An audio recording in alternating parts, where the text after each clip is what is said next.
I was just thinking.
system, they strip people away from their freedom of speech and freedom of religion.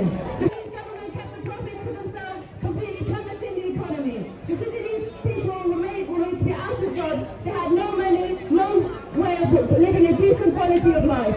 They couldn't afford the basics of human needs. Meanwhile, those at the top were able to travel to first world countries. They were able to send their children abroad to study. They were able to have all the villas and all the luxuries you could think of. In 2019, the power shore of the Sudanese people with an extraordinary increase of bread prices and major decline in petrol. This is what united the Sudanese people. This is when they decided that enough was enough. This is what triggered the Sudanese revolution. This is what liberated the Sudanese people to fight for their rights and the treatment that they deserve. On the 30th of June 2019, millions of more Sudanese people came out to march after the Khartoum massacre, where they were faced with even more abuse and even more brutality. Now we're 5 years onwards and the fight must continue. Burhan and Hamidti are a piece of the same cloth of women as Bashir's government. They are slaughtering and violating the Sudanese people across the country.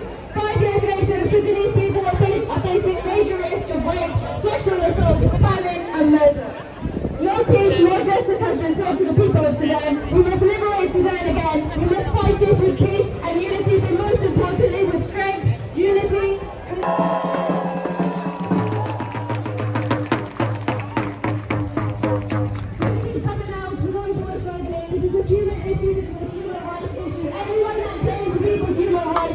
here with us every single week.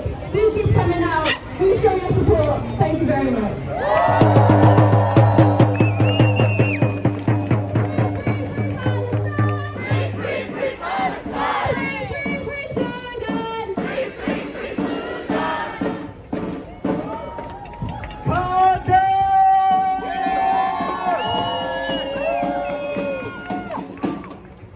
Today, I want to come and talk to you about something very interesting that we found as activists and advocates for Palestine and Sudan.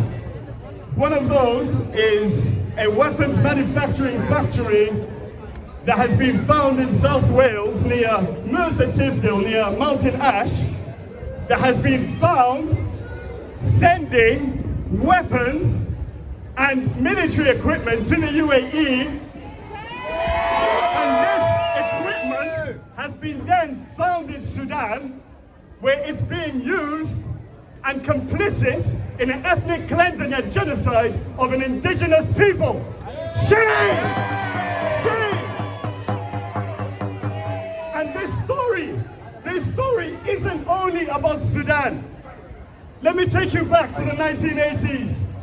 Something happened here in Wales when Margaret Thatcher closed the mines and destroyed communities and made them vulnerable to companies and the military-industrial complex.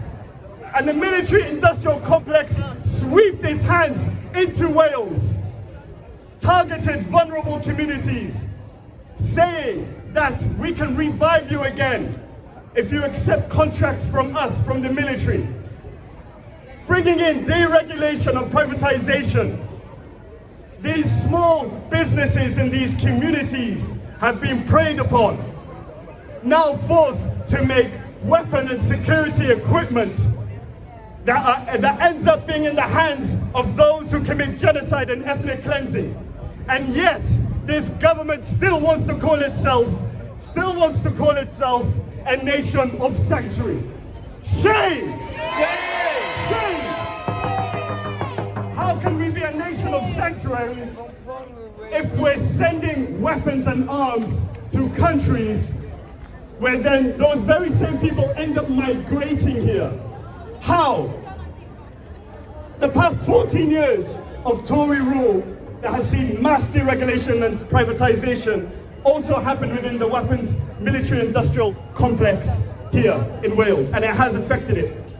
Here in Wales, we should have a say and make sure that the things that we make here end up in the right hands at the end, not ending up with some genocidal fascist maniacs who wish to kill and decimate innocent people for no reason.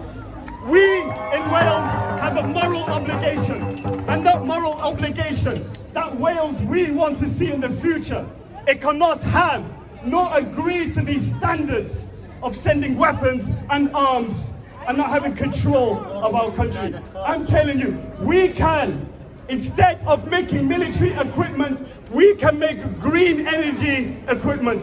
We are the windiest country. The UK is the windiest country on earth.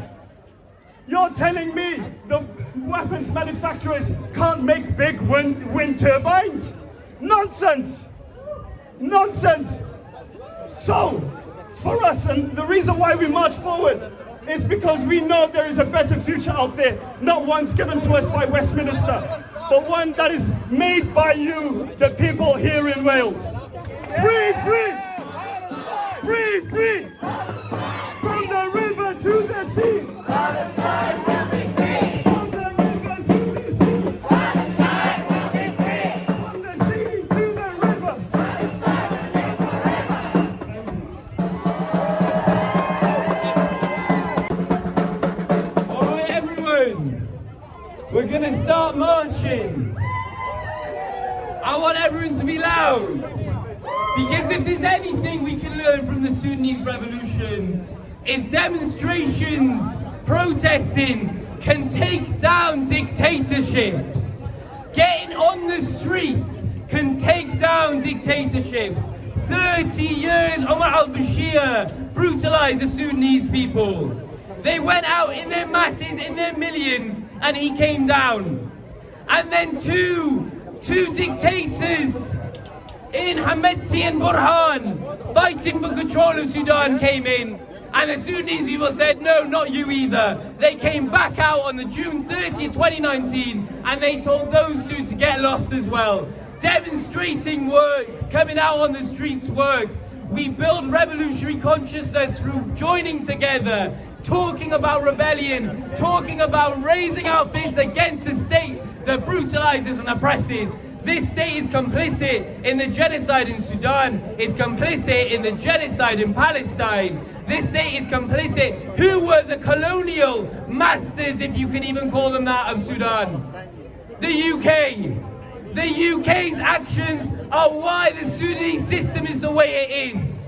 The way in which they left Sudan is why it is how it is right now.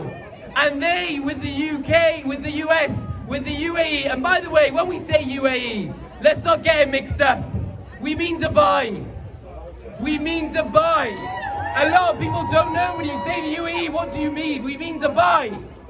We mean the United Arab Emirates. We mean those people that have not only plundered the resources of Sudan, but have been complicit in the genocide of Palestine, have been complicit going far back to the Iraq War. These people are enemies within the Middle East, enemies within the Arab world, enemies within the global South. We root them out. We can only root them out if we identify who they are. So we say it loud. No Hameti, no Burhan, peace and justice for Sudan. No Hameti, no Burhan, peace and justice for Sudan.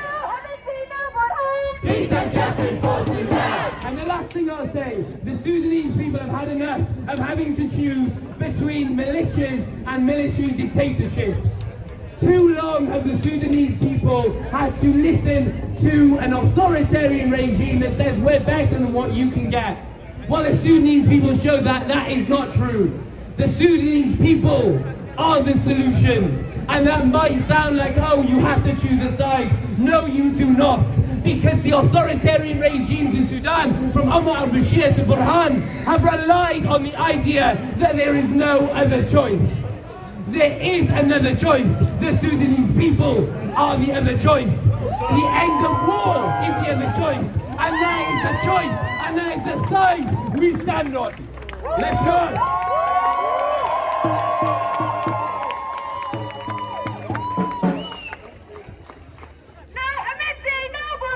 Peace and justice for Sudan. No Hameti, no Burhan. Peace and justice for Sudan. No Hameti, no Burhan. Peace and justice for Sudan. No Hameti, no Burhan. Peace and justice for Sudan. No Hameti, no Burhan. Peace and justice.